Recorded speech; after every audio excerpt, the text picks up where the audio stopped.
आज हम कुछ ऐसे तत्वों की दुनिया में गहराई से उतरने वाले हैं जो हैं तो लगभग अदृश्य, फिर भी हमारी आधुनिक दुनिया की नींव में बसे हुए हैं। हम बात कर रहे हैं लैंथेनाइड्स की। ये नाम शायद स्कूल की केमिस्ट्री क्लास की याद दिलाए, है ना? लेकिन ये तत्व हमारे स्मार्टफोन से लेकर हमारी स्वास्थ्य सेवा और यहाँ तक कि राष्ट्रीय सुरक्षा तक हर चीज में मौजूद हैं। तो आज हमारी पड़ताल का मिशन ये समझना है कि ये रहस्यमयी तत्व हमारे जीवन को कैसे आकार दे रहे हैं। हमारे पास जो स्रोत हैं वो इनके चिकित्सा, औद्योगिक और तकनीकी इस्तेमाल पर एक बहुत ही व्यापक नजर डालते हैं। तो चलिए इस परत को खोलते हैं। और ये जानना बहुत दिलचस्प है कि इन सभी इतने अलग अलग इस्तेमाल की जड़ इन तत्वों के अनोखे रासायनिक गुणों में है, खासतौर पर उनके 4f इलेक्ट्रॉनों के व्यवहार में। ये सिर्फ ये नहीं है कि वे क्या करते हैं, बल्कि ये है कि उनकी बनावट उन्हें ऐसा करने की इजाजत कैसे देती है। क्षेत्र से जो हम सभी के लिए सबसे ज्यादा मायने रखता है, स्वास्थ्य। स्रोत बताते हैं कि लैंथेनाइड्स मेडिकल इमेजिंग में क्रांति ला रहे हैं।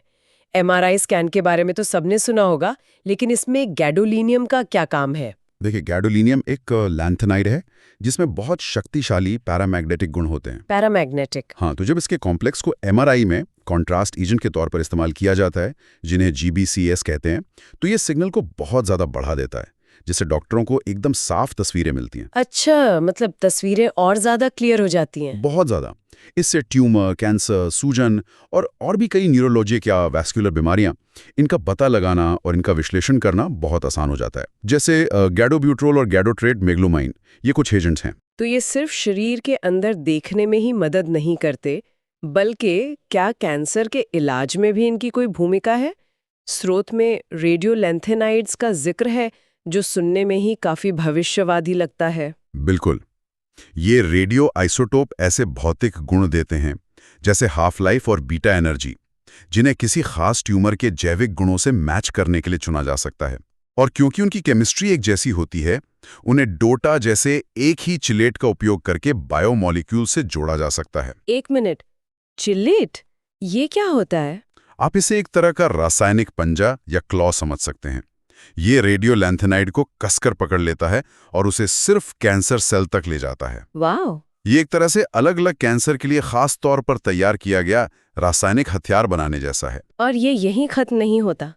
सीरियम और लैंथेनम जैसे तत्वों पर भी कैंसर कोशिकाओं के विकास को रोकने के लिए रिसर्च की जा रही है। ये कैसे काम करता है? अच्छा, यहाँ एक बहुत दिलचस्प बात है। सीरियम वो लोहे यानी आयरन के जैसा होता है, तो ये कैंसर कोशिकाओं में ट्रांसफरिन रिसेप्टर से जुड़कर लोहे की जगह ले सकता है, जिससे कोशिकाओं के लिए एक जहरीला माहौल बन जाता है और उनका विकास रुक जाता है। अच्छा। और इसी तरह लैंथेनम क्लोराइड को सर्वाइकल कैंसर कोशिकाओं में एपोप्टोसिस यानी कोशिका मृत्यु? हाँ, कोशिका मृत्यु को प्रेरित करते हुए देखा गया है। ठीक है। अब अस्पतालों से निकलकर हमारी जेबों और हमारे घरों को जो तकनीक बिजली दे रही है, उसकी ओर बढ़ते हैं। यहाँ ये वाकई दिलचस्प हो जाता है। स्रोत बताते हैं कि लैंथेनाइड्स दुनिया के सबसे शक्तिशाली चुंबक बनाते हैं। हाँ, इन्हें रेयर अर्थ परमानेंट मैग्नेट यानी REPMs कहा जाता है। नियोडिमियम, सैमेरियम और डिस्प्रोजियम जैसे तत्वों से बने ये चुंबक अपनी श्रेणी में सबसे मजबूत होते हैं। खासकर नियोडिमियम मैग्नेट, जिन्हें NdFb कहते हैं, वो अपनी अविश्वसनीय चुंबकीय शक्ति और छोटे आकार के कारण सबसे ज्यादा उपयोग किए जाते हैं। तो ये सुपर मैग्नेट हमें मिलते कहाँ हैं? हर जगह। ऑटोमोटिव सेक्टर में इलेक्ट्रिक वाहनों यानी EVs की मोटरों से लेकर विंड स्क्रीन वाइपर जैसी छोटी छोटी चीजों तक में। आपको पता है, अकेले नियोडिमियम की 33% से ज्यादा खपत इसी सेक्टर में होती है। सच में? और पवन ऊर्जा में ये विंड टरबाइन जनरेटर के लिए जरूरी हैं। हाँ। इलेक्ट्रॉनिक्स में तो ये स्मार्टफोन, लैपटॉप, स्पीकर और कंप्यूटर हार्ड ड्राइव में लगे ही होते हैं। और सिर्फ इतना ही नहीं, रक्षा क्षेत्र में भी ये सटीक निर्देशित मिसाइलों, एडवांस्ड रडार सिस्टम और ड्रोन के लिए बहुत महत्वपूर्ण है। तो ये तत्व हमें शरीर के अंदर देखने में मदद करते हैं, हमारे उपकरणों को शक्ति देते हैं, और अब पता चल रहा है कि ये हमें सचमुच देखने में भी मदद करते हैं, प्रकाश के जरिए।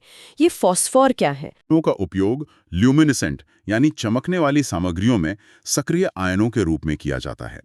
इसका एक क्लासिक उदाहरण है यूरोपियम डोप्ड यूट्रियम वैनाडेट, जो कलर टेलीविजन स्क्रीन में इस्तेमाल होने वाला पहला लाल फॉस्फोर था। और आज की आधुनिक लाइटिंग जैसे LEDs में इनकी क्या भूमिका है? व्हाइट लाइट LEDs मतलब WLEDs में मेटल ऑर्गेनिक फ्रेमवर्क या मॉफ्स पर आधारित लैंथेनाइड हाइब्रिड का उपयोग किया जाता है। इसमें यूरोपियम जो लाल रोशनी देता है और टर्बियम जो हरी रोशनी देता है, उन्हें डोप किया जाता है। यहाँ एंटीना इफेक्ट नाम की एक प्रक्रिया होती है। Antenna effect? हाँ, जहां ऑर्गेनिक लिगेंड्स लैंथेनाइड आयनों को संवेदनशील बनाते हैं, जिससे वे बहुत कुशलता से प्रकाश छोड़ पाते हैं। मतलब ज्यादा चमकदार रोशनी कम ऊर्जा में। बिल्कुल। इसके अलावा ये लेजरों में भी हैं, जैसे ND-YAG laser, optical fibre communication में भी, और यहाँ तक कि धूप के चश्मों के लेंस में पराबैंगनी और अवरक्त विकिरणों को रोकने के लिए भी इनका उपयोग होता है। स्रोतों में एक एंटी काउंटरफिटिंग स्याही का भी जिक्र है। ये तो किसी जासूसी फिल्म जैसा लगता है। ये कैसे काम करती है? हाँ, ये एक डुअल मोड ल्यूमिनेसेंस स्याही है। इसमें यूरोपियम कॉम्प्लेक्स होता है। जब इस पर यूवी प्रकाश डाला जाता है तो ये लाल चमकता है। ठीक है। लेकिन जब यूवी प्रकाश बंद कर दिया जाता है तो ये एक हरी चमक, जिसे आफ्टरग्लो कहते हैं, वो छोड़ता है। एक मिनट, मतलब पहले लाल फिर हरा? हाँ, ये दोहरा सुरक्षा फीचर इसे दस्तावेजों को जालसाजी से बचाने के लिए बेहद प्रभावी बनाता है। तो इन सब का बड़े उद्योगों और शायद हमारे ग्रह के लिए क्या मतलब है? स्रोतों में सीरियम ऑक्साइड पर बहुत जोर दिया गया है। सीरियम ऑक्साइड मतलब CO2 की सबसे महत्वपूर्ण विशेषता है इसकी ऑक्सीजन को स्टोर करने और छोड़ने की क्षमता है। यह इसे एक ऑक्सीजन बफर बनाती है। Oxygen buffer? इसका सबसे बड़ा उपयोग कारों के कैटालिटिक कन्वर्टर्स में होता है। यह नाइट्रोजन ऑक्साइड, कार्बन मोनोऑक्साइड और हाइड्रोकार्बन जैसे हानिकारक प्रदूषकों को कम करने में मदद करता है। अच्छा, तो ये हमारी हवा को साफ रखने में मदद कर रहा है। हाँ, और इसके अलावा इसका उपयोग सॉलिड ऑक्साइड फ्यूल सेल्स यानी SOFCs में ऊर्जा उत्पादन के लिए और हाइड्रोजन बनाने के लिए भी किया जा रहा है। स्रोतों में एक और बहुत महत्वपूर्ण विषय का उल्लेख है कचरा प्रबंधन। हाँ, लैंथेनाइड टाइटेनियम ऑक्साइड पर परमाणु कचरे के भंडारण के लिए शोध किया जा रहा है, क्योंकि ये विकिरण से होने वाले नुकसान का सामना कर सकते हैं। और दूसरी तरफ लैंथेनाइड्स को महत्वपूर्ण सामग्री यानी क्रिटिकल मटेरियल्स के रूप में वर्गीकृत किया गया है। इसलिए वैज्ञानिक इलेक्ट्रॉनिक और परमाणु कचरे से इन धातुओं को अलग करने और रिसाइकल करने के लिए सॉल्वेंट एक्सट्रैक्शन जैसी प्रक्रियाओं का अध्ययन कर रहे हैं, ताकि महंगे और पर्यावरण को नुकसान पहुंचाने वाले खनन की जरूरत कम हो। तो एक MRI स्कैन से लेकर एक विंड टर्बाइन तक, हमारे हाथ में मौजूद स्मार्टफोन से लेकर जालसाजी रोधी नोटों तक, लैंथेनाइड्स हमारी दुनिया के अदृश्य वास्तुकार हैं। इन्होंने बहुत चुपचाप हमारी तकनीक और स्वास्थ्य सेवा के हर पहलू में अपनी जगह बना ली है। बिल्कुल। और जैसे जैसे हम इन तत्वों द्वारा संचालित तकनीकों पर और अधिक निर्भर होते जा रहे हैं, असली चुनौती सिर्फ और अधिक खोजने की नहीं है, बल्कि उन्हें रिसाइकल करने की कला में महारत हासिल करने की है। यह हमें एक बहुत महत्वपूर्ण प्रश्न पर लाता है। उनकी एक जैसी केमिस्ट्री को देखते हुए क्या हम चिकित्सा में उल्लेखित डोटा चिलेट की तरह सार्वभौमिक चाबियां विकसित कर सकते हैं, ताकि इन महत्वपूर्ण तत्वों को हमारे कचरे के पहाड़ों से कुशलतापूर्वक अलग किया जा सके और हमारे कचरे को एक रणनीतिक संसाधन में बदला जा सके?